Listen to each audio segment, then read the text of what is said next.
La peur du rejet. Vous savez c'est quoi? C'est la peur de tomber dans l'anonymat. Maintenant, laissez-moi vous expliquer ceci.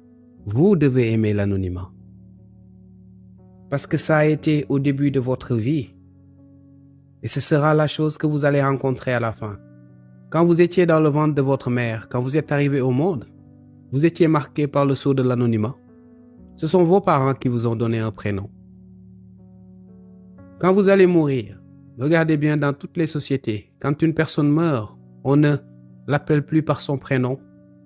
On parle du défunt, du corps, mais on ne l'appelle plus par son prénom. Vous repartez dans une forme d'anonymat. Maintenant, entre la vie et la mort, l'être humain est sans doute perturbé par cette réalité. L'être humain essaie de sortir de cet anonymat, d'être reconnu, d'être connu, d'être vu, d'être perçu. D'où cette course folle vers la célébrité, vers la richesse. Et d'où cette peur sombre d'être rejeté. J'aime l'anonymat. Même si je suis sur les réseaux sociaux, je marche sur la pointe des pieds. Parce que je sais que je dois faire ami avec cette réalité. Vivre dans l'anonymat, cela ne veut pas dire ne pas exister. Vivre dans l'anonymat et accepter cet anonymat, c'est rejeter complètement cette peur du rejet.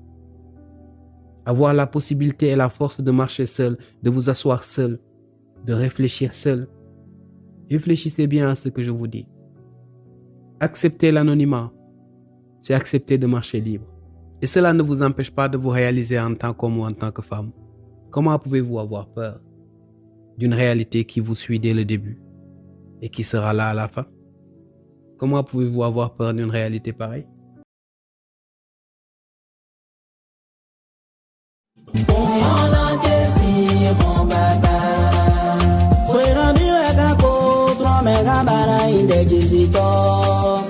We don't be with a poor, but can't tell a mommy,